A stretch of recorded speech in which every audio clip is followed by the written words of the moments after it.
There's so much more to BKC or Bandra Kurla Complex than just being the financial district of Mumbai.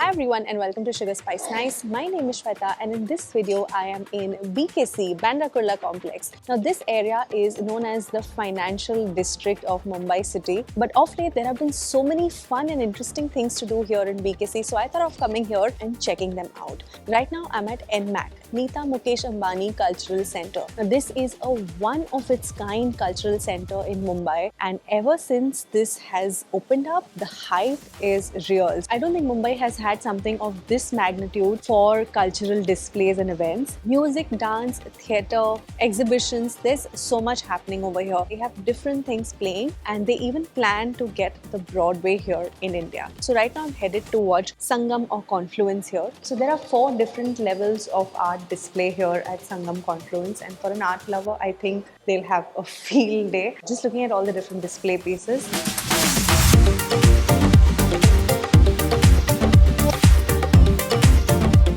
They supposedly have the largest passenger elevator in the world and we're going in. This is probably bigger than my bedroom in Mumbai, way bigger. My kitchen is less than half of this. Not even half actually, it's just like this corner. But oh my god, the elevators here are a different level of fancy. Even the regular ones that I visited, they're like, oh my god, wow. I think the main reason for me to come here is for this India in fashion. There is this exhibit here and I've been seeing clips of it all over Instagram and I've been wanting to come here and see, and let me take you inside for this one. Before entering the exhibition area, we need to get our bags checked. Food and beverages are not allowed inside. You can drop it off at the counter and pick it up when you're coming out. This here begins the India in Fashion exhibit. I see so many different dresses around. There is work done by Manish Malhotra, Sabyasachi, Chanel, Dior, a good mix of Indian designers and international designers. There is also some iconic and legendary fashion wear, like this one worn by the First Lady in 2009. This here is a historic outfit from the 18th century. The next part brings us to some pretty iconic Bollywood styles. These are dresses here from popular movies like DDLJ, Kabhi Khushi Kabhi Gum. Ahead we have designer dresses by international brands. Some of these are also like a fusion of international with ethnic Indian. This section has fashion accessories, and what caught my eye here are these golden embroidered sneakers and these boots. Aren't they just wow? If you love fashion and obsess over celebrity outfits, you might even recognize some of these dresses. I'm so amazed by this exhibit, I can't stop clicking pictures. Also, just being able to see the intricate detailing on these precious dresses feels incredible. What really made this experience more enjoyable was the audio guide. It is absolutely free of cost if you have your own headphones. Otherwise, you can rent these headphones for about ₹500, but that is completely refundable when you're returning them. And the staff will help you to connect the headphones to your phone. And that's it. You can scan the QR near every exhibit and listen to more about it. You can experience the India in Fashion exhibition here at NMACC till 4th June. I booked my tickets online on Book My Show, and you can find all of the links and other details in the description box below.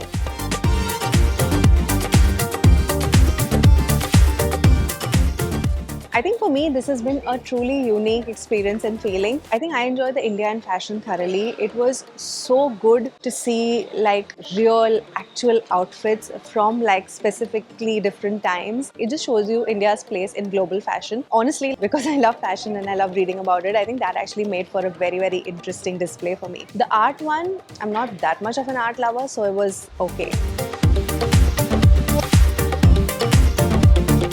I think for me, a place of this magnitude in Mumbai is definitely surprising, and in a good way. They've made it so well. The Nita Mukesh Ambani Cultural Center is huge, it's grand, and it is fancy. Like, it is a very, very luxurious looking center. Like, yet they're trying to cater to artisans from different villages of India, even remote villages, and try and give them some kind of a platform for display. The place is beautiful even to look at. Every nook and corner of this place feels like a spot for a photo op. It's so nicely done, lots of marble, lots of good lighting. I don't think they have a full-fledged cafe inside as yet. I think they might get one soon, I'm not too sure. But when that happens, probably I'll bring you guys here again. In terms of location, I'm going to leave a link to that in the description box below, so make sure you check that when you get here. Parking and all is there, it's available. I think parking charges are rupees 80 for 2 hours, and above that I think it's 20 rupees or 30 rupees per hour. For any of their shows, you can book tickets either on the NMACC website or on Book My Show. I booked on Book My Show. It was simpler, I think. So I actually bought the ticket to Confluence or Sangam, the art display that I showed you guys, and that cost 199 per person. But right now I could actually use the same ticket to even visit India in fashion. I think this is like an introductory offer or something, so make sure you guys use that and come here. The tagline of this place is "Art Comes Alive," and this is truly a very, very different, a very visual, a very immersive experience. If you guys are interested in these kind of things, then you must come and visit. Now it's going to be 7:30. Apparently at 7:30 there's like a whole fountain, and this kind of reminds me of like Dubai Mall, because every evening there used to be a big fountain over there. Behind me is the Fountain of Joy, and I had no clue that you actually have to purchase tickets for this. These are also to be purchased online. I think Book My Show is the easiest option. So I cannot go outside right now, but I can show you guys a little bit from inside, like everybody else who's crowded at the glass doors.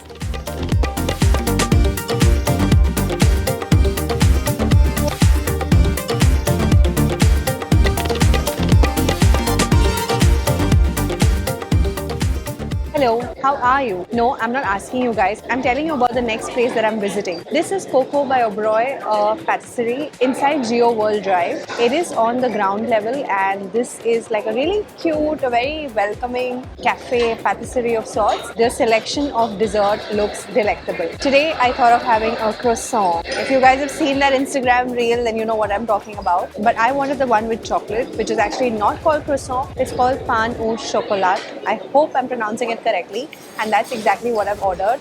Love the flakiness, that hint of powdered sugar, amazing. But what I'm disappointed about is I've reached halfway through the croissant, but there's no chocolate yet.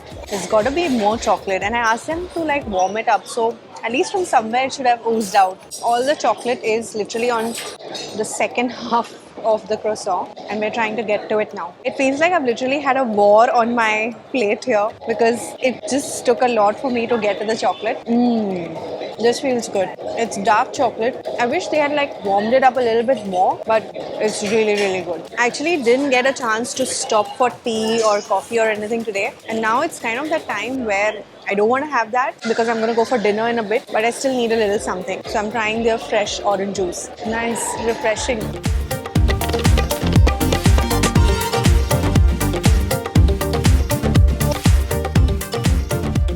Okay, now for the real reason I wanted to visit Jio World Drive. It is the first ever Apple store in Mumbai. First ever Apple store that I visited was in San Francisco. I visited one in Japan and in Dubai, and the feeling of being in an Apple store is an experience in itself. And being able to do so in Mumbai, in BKC, in the financial district of the city, it was like, wow. You know what, guys? I used to be a hardcore Android consumer until 2016. That's when I got my first ever Apple iPhone, and that was the 6S. And I actually started making vlogs from that very phone. So this feeling is great. Apparently, the rent of the store is rupees 40 lakhs a month. Can you believe it? Actually, each and every phone costs over a lakh, and even MacBooks are sold here, so I think they'll be able to do that very easily. The store is operationally carbon neutral and runs on 100% renewable energy. Being in an Apple store for any Apple fanboy or fangirl is like being in Candyland, Wonderland, whatever you call it.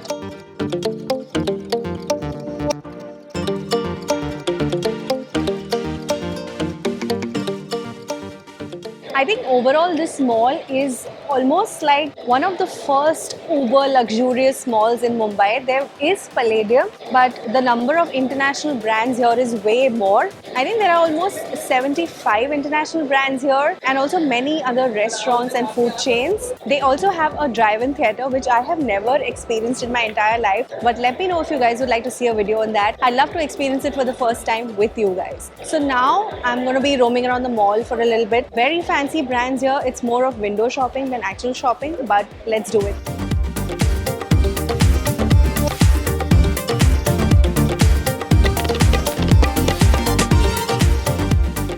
So you know you're in a really fancy place when this is the kind of welcome that you get. So I've actually been to this place earlier and also shared it with you guys. This is Tresind in BKC, a quintessential uber luxury BKC dining kind of place, and they actually have a 14-course meal. I've shared the previous menu with you guys in another video, but today I'm here to try out their new menu. From what I'm seeing, like the initial difference is that the rates have gone up. Like last time I think it was 3 or 3,500 per person, and this time it's 6,000 for vegetarian and 6,500 for non-vegetarian. But let's just see what all comes in and start indulging. This is the first course. It's a kohlrabi taco. Kohlrabi is kind of a turnip. I'm supposed to even eat it like a taco like this.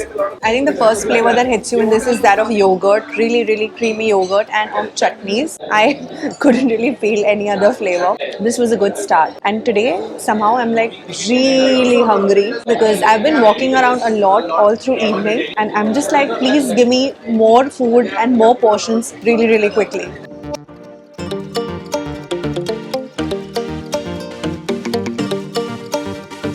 So the thing with these kind of restaurants is that you just cannot stop clicking pictures and videos of the way their food looks, because they put so much focus on the presentation, and you're seeing the ingredients in action, you're seeing them pour it into different glasses or like some fancy tableware and stuff. It's just very interesting to look at. This is another mocktail, Berry Blast. I love these like marble finish things, everything, and just getting a mocktail in this is like so cool. The next course is here, and we have bun kebabs. The non-veg one is a lamb bun kebab, which I'll just pass on to my +1, and the veg one is actually a raw banana tikki inside. Are you guys seeing the presentation? It's sitting in a bowl of wheat. I hope they put this wheat to some good use later. Actually, the lower part is like a canopy, and on top is a bun, and in between is the tikki. Bun is really nice and warm, and the flavor of chutneys in this is mind-blowing. I don't think I care too much for the crispiness of the tart. I feel like it's a bit too much. Just the bun and the kebab itself is really good.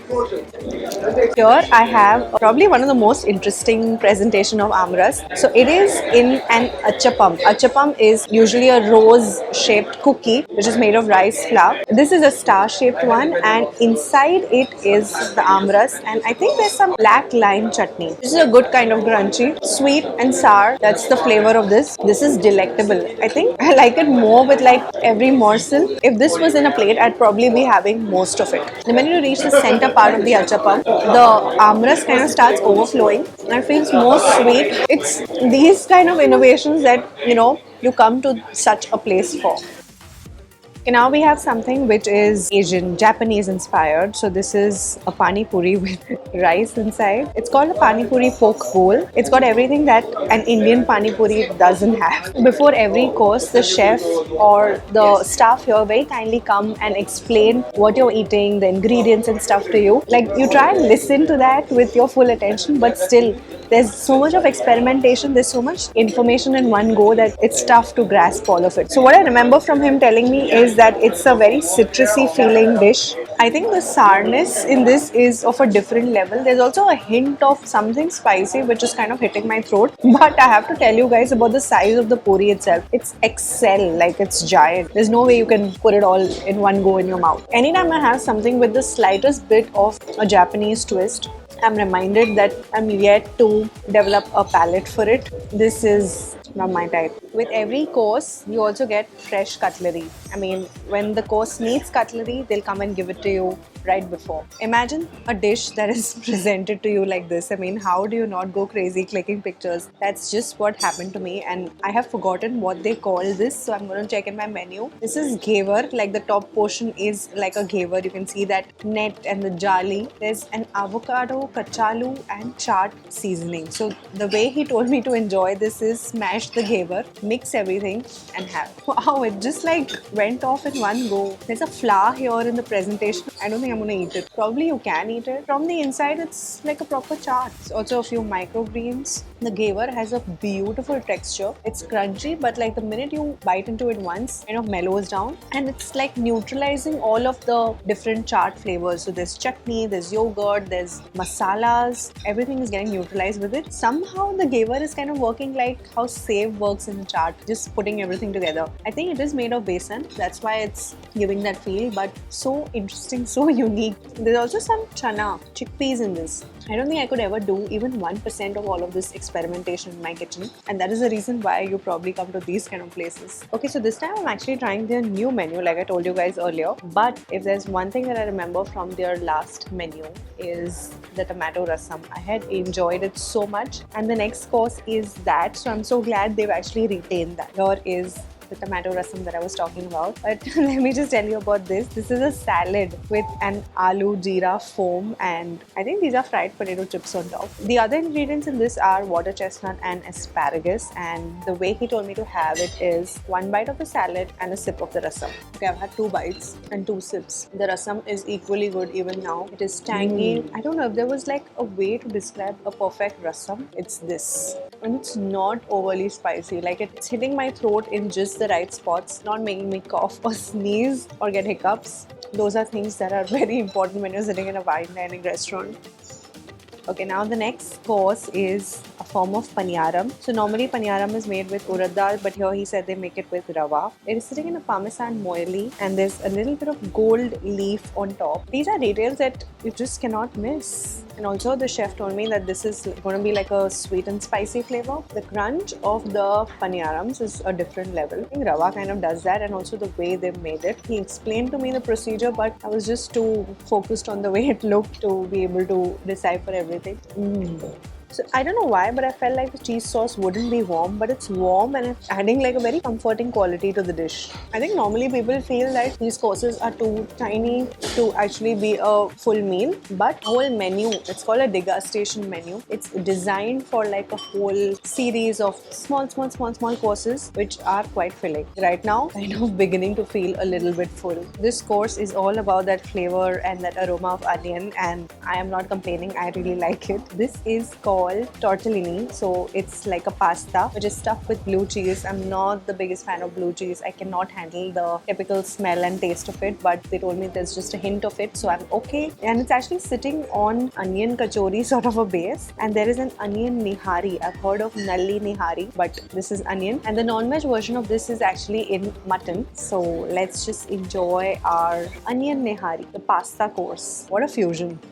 It's simple. If you like the flavor of onion, you're going to enjoy this course, at least in the vegetarian. It's fun. I'm actually really liking the tortellini. The blue cheese is not bothersome at all. So this also I remember from last time, and I loved it then also, and I know I'm going to love it now as well. This is khandvi ice cream, and there's a little bit of a fafda on top of it, and there's also chili, just like a regular Gujarati farsan platter. You're supposed to have a bite of the ice cream.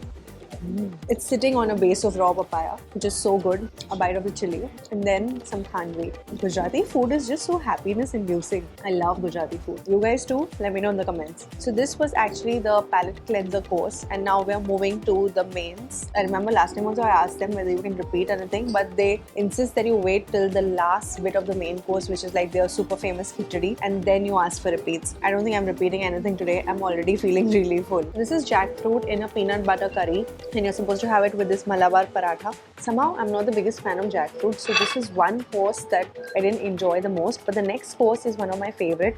It's their khichdi, and this is like their USP almost, you can say, because they've kind of figured a very simple dish which is made in literally every home, and ingredients that go in it, special ingredients actually, are from 20 different Indian states.